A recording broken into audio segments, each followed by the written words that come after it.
Hey guys, welcome back to my channel. I'm Jordan. I help people expand their minds, get in touch with themselves and their sense of self-care and wellness. And today we're going to be talking about fasting, time-restricted eating, the do's, the don'ts, and what really qualifies as fasting and why we're doing it. Why are so many people out there nowadays eating from 12 to 6 or not eating for a day and seeing all kinds of health benefits from it.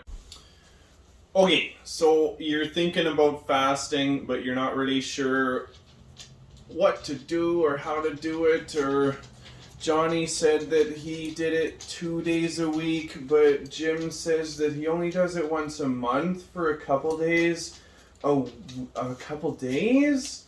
But then some people do it for a few hours a day? What's that all about? Alright. Just to break up all the confusion, take away the word fasting. Take it away. Because that implies connotations that remind us of old conditionings that we have and ideas that people used to have about fasting.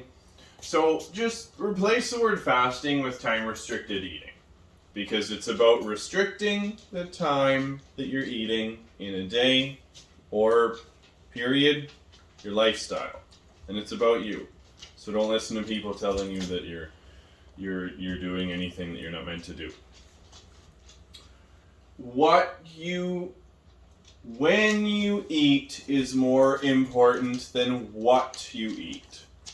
This is a funny one because I still advocate for eating very healthy, obviously, but I do think it's very interesting to note because there's lots of different types of fasting, and you could do it on an alternate day style where one day you could have anything. You could literally actually have anything, and on a fast day, this is your fast day. This is the day where you have 25% of your normal daily intake. It's like 500 to 600 calories, and that's not too bad. You get a little meal in there. It's not like it's not like your fast day is nothing.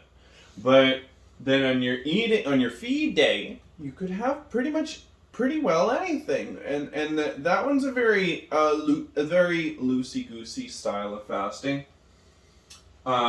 There's also there's the extended 30s. I like to look at it as a 1 day to 4 day. You're seeing very elongated health benefits from this.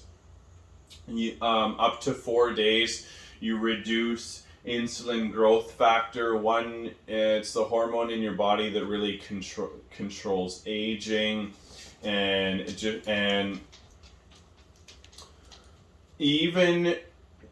even when doing it with 24-hour, 36-hour, you really reset your hormone levels, reset your metabolism.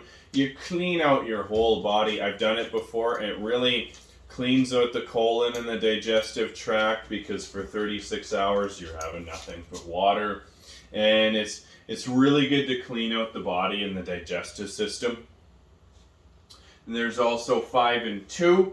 You could do this one where essentially you're doing it where you've got 2 days of the week that are fasting days. The rest of the week is normal. I've done this lots, and I really like this style because it's easy to do. It's only a couple days a week. You're not doing it every single day, and it's easy to maintain. On the fasting days, those are the time restricted eating days, whether it's 2 or alternate day. It's just like with the alternate day style, where on those time restricted eating days you're having 500 to 600 calories, roughly a quarter of what you would normally have in a day. It's really one small meal. And I find those 5 and 2s not too bad. And then you could also do what's really common, what you hear a lot of people doing is intermittent fasting. That's every day, except you're looking at it like, most people they get up, they don't eat till noon or 2, and then they have a 6 to 8 hour eating or 4 to 8 hour eating window. Realistically, with intermittent fasting, it could be one meal a day. They could have a 1 hour eating window. What it looks like is anything from 1 to 8 hours. And on an intermittent fasting schedule, they're fasted for 6 to fasting for 12 to 18 hour window. And then eating for 6 to 12 hours tops, but ideally you want to keep that a much smaller window in a normal intermittent fasting schedule. And some important things to note are you can't have anything in your fasting window. In your time that you're not eating, you're choosing to do this. So are you going to do it half-assed or not? For the time that you're not eating, you can't have you can't have juices. A juice cleanse isn't a real thing. Whoever told you that a juice fast is a fast was lying to you, or they read it in an article somewhere and it's not really true. Because even if you have coffee or tea, as soon as you have anything that's not just water, what you're doing is you're firing up your liver. You're making it your liver and your kidneys have to process that now. They have to process that through your pee. And especially if it's something like juice, with the juice cleansing, juice fasting mentality, well, anything that has any calories in it, period, will kill your fast. I don't care if it's liquid. It has a little bit of calories in it, therefore, you're out of your ketosis. That fat burning mode that you entered when you went over 12 hours fasted. So that's another thing. I can't remember if I remember to point to this, but flipping the switch. What happens after 12 hours fasted? Your body flips a switch in your metabolism, so now you're not relying on food, glucose as a fuel source. Now it flips this switch over to using fat stores, and so what happens is that's when you hear it's turned into such a buzzword nowadays, that you're in ketosis. And when you're in ketosis, it's like super fat burning mode. And so now when you're in that mode, any type of anything with like 2 calories will bring you out of ketosis. So having a glass of carrot juice, yeah, that'll kill your fast. I really wanted to hammer that in, because juice cleansing and juice fasting is not real fasting. It's not. And there's a couple things that you could have other than water.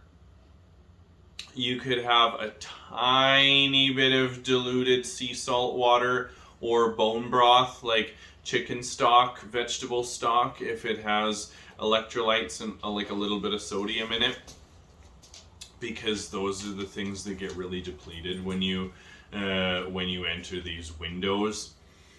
And those are really good for your body to make it through that window. Excuse me. So I hope that's everything.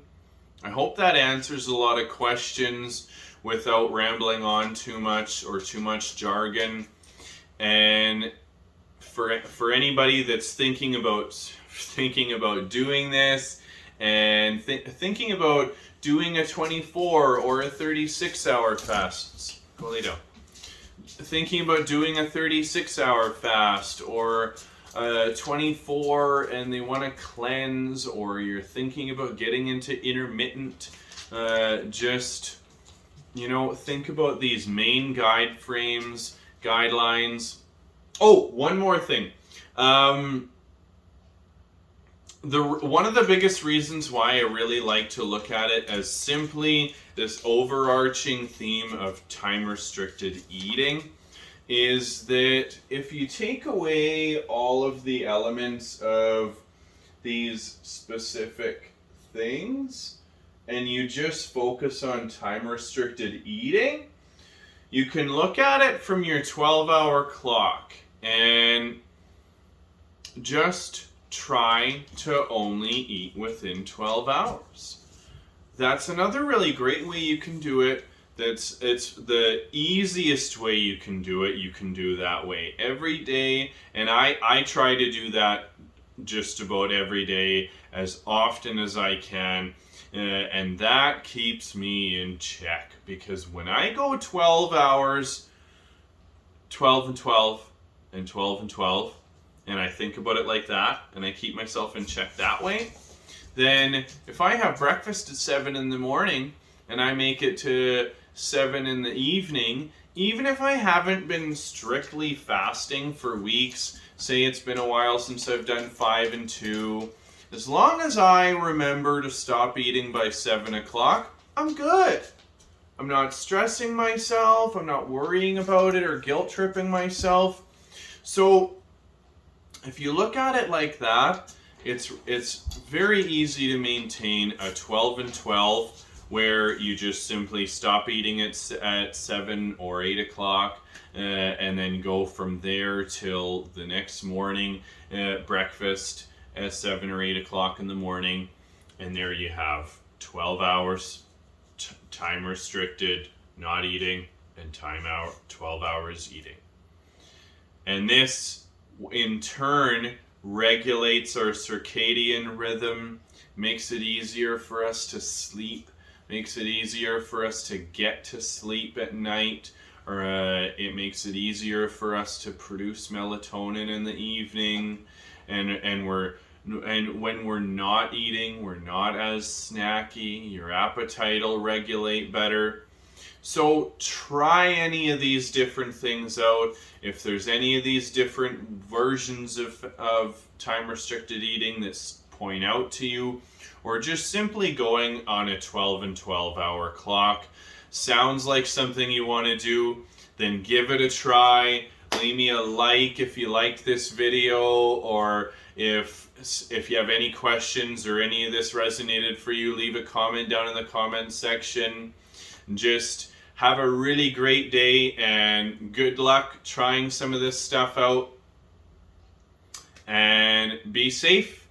Talk to your doctor if you have any questions or concerns, or shoot me a private message if you feel like you need to. Remember, I am a diet coach, and I help people with this kind of stuff all the time, and I'm open to your feedback and questions. So have a great day. I love you. Thanks for watching.